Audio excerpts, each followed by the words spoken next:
It's finally Jonathan Gannon hate week, and you need to hear what Nick Sirianni had to say about his former defensive coordinator heading to the Eagles and Cardinals matchup this Sunday. Also, Jason Kelce explained exactly what went down during that viral sideline altercation between Sirianni and some players, and I think I know exactly why DeVonta Smith was so darn upset after the Eagles win on Monday. I'm Thomas Mott. This is the Thomas Mott Show.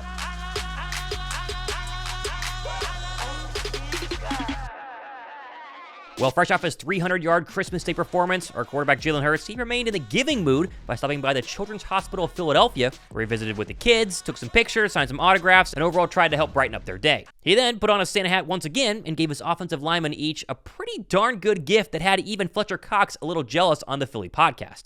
I think Jay Hurts got all of this year. It was nice. I wish I was an O-lineman this year. He gave, the O-linemen get taken care of.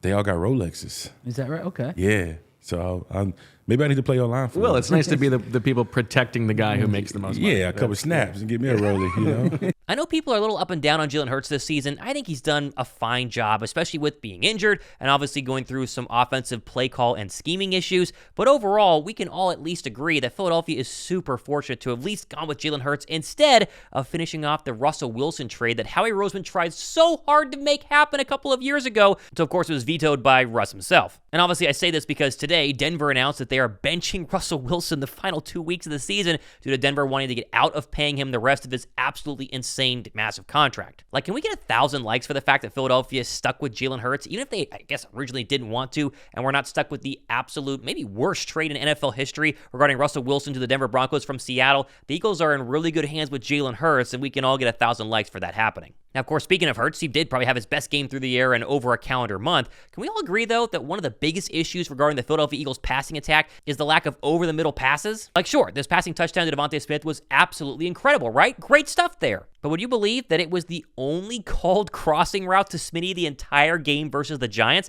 Like, look at this route tree. Now, I get it. Smitty and A.J. Brown are both now over 1,000-yard receivers for back-to-back seasons, so technically they're still really elite and really good, at least have production that impressive.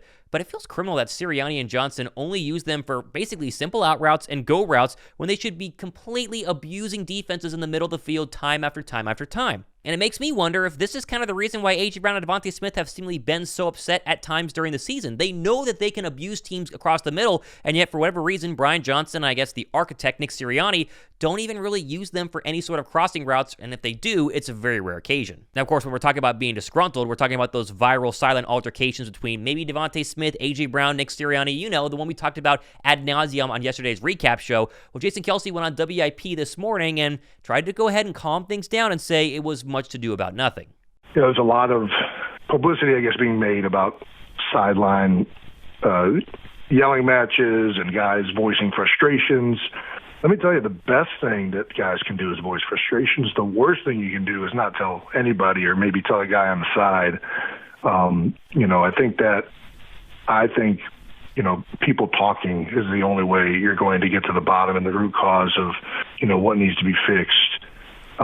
So I think for us, just keep coming to work with a desire and a curiosity to figure this thing out and get better, and to improve your game. And if you come to the building with energy and excitement and a grind and an effort to get better, that's all you can do. And I think that naturally that'll rub off on other guys. And I think it's that's how you have to operate. In that same interview, Kelce would also go on to explain that maybe there's one little fix that the offense could do right away that could go a long way into making it a much more potent offense as we inch closer towards the postseason. There are certain things that you can say in the media that send messages and stuff like that, but we're having a lot of discussions inside the building. We try to be as open and honest publicly as we can, but I think that the reality of it is that you're also, we're a team. There are a lot of discussions that happen in-house, and I'm just trying to fix my own stuff for the most part. I mean, I'm trying to, obviously I have a larger role than that, but I've had a false start thing here every game for the last 5 of them. I've had there was a snap issue from the last game, so it's like stuff like this that everybody's, not everybody, but we're just having way too much of, and we fix that. I think everybody will be very, very surprised at how much that just alone makes a difference. And the outcomes of these games. Last week, listen, when you win, it naturally builds positivity. Negativity creeps in and frustrations mount as you lose games, and especially when you start losing consecutive games. So after the 3-game stretch, there's a lot of dialogue, there's a lot of discussion, there's a lot of, frustration. This past week will help, and it's definitely, a lot better that we got in the win column. Got another one this week. And, hopefully we can just keep building on these next 2 opportunities we have before the end of the season going into the playoffs. And I think that, that'll definitely, that's the goal, is to just, end this thing on the right note heading into the playoffs. What do you guys think? Is this offense close to being better? I mean, did they score 30 points against the New York Giants this past week? Or are you at the point where it's so late in the season that they're not going to change what they do and they'll forever be, at least this season, a less than ideal offense? Let me know what you guys think down below right now. Now, of course, technically, the offense should be able to gain a little bit more momentum this week, going up against the terrible Cardinal defense in Philadelphia, but it's really the matchup inside the matchup that I feel like has to be addressed, and that is, of course, the Jonathan Gannon returning to Philadelphia to take on the football team that he kind of screwed this past offseason. And by screwed, I'm citing the ESPN Eagle reporter Tim McManus's overall story a couple of months ago, talking about how the Eagles were not notified of Jonathan Gannon's tampering call with the Arizona Cardinals until the Friday before the Super Bowl, 10 days after the call even took place. This cost the Eagles a shot at their top defensive coordinator choice in Vic Fangio. If you think the Eagles players and coaches don't really care about the whole tampering situation and the Eagles getting one of the Cardinals draft picks and it not being a big deal, well, you got to listen to what Josh Sweat told reporters earlier today, saying we've got to whoop his ass when asked about Jonathan Gannon. And not to be outdone, I love Nick Sirianni's comments this morning on WIP, saying that yes, he loves Gannon, he hired Gannon as defensive coordinator, but he wants to absolutely crush Jonathan Gannon in his Cardinals on Sunday. As much as I love Jonathan Gannon, I want, and because I do, like, I hired him to be the defense coordinator. We had so many special moments within the past 2 years, and my sentiment towards Jonathan Gannon is not the same of what I hear the city's sentiment is.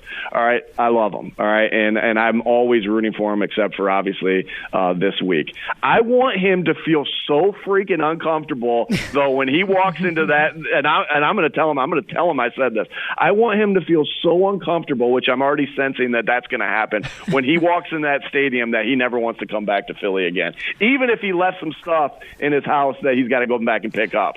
I want this guy to feel so uncomfortable. It's tough for me. Like, it's hard to give all the blame to Jonathan Gannon for the reason why Philadelphia lost Super Bowl 57. Like, there's a holding call on James Bradbury. There's a fumble by Jalen Hurts. Like, there's so many things that went wrong in that game that wasn't actually tied to Jonathan Gannon's coaching. But at the same time, he is the reason we gave up all those points. And they were so confused on some of those second half plays with Patrick Mahomes, and they just couldn't get a stop. And the whole tampering thing, where his mind seemed to be focused on getting a head coaching job instead of winning a Super Bowl, really rubs me the wrong way. Sure, maybe the Eagle players are like, we love the guy, but we want to beat him. I want to beat the brakes off the Cardinals, not only to help continue to right the ship after an impressive, or at least solid, win against the Giants this past week, but also just to kind of emphasize to Jonathan Gannon that what he did was wrong, and we Philadelphia Eagle fans and players aren't going to forgive him for it anytime soon. That's my final day on the road at my parents' house for Christmas. I'm back in the studio tomorrow, so be sure to subscribe as the lights and the camera and everything looks much, much better. Make sure you guys get ready for plenty more coverage happening the next couple of days and weeks. I'm Thomas Mott, hanging out here on a Wednesday. This has been the Thomas Mott Show.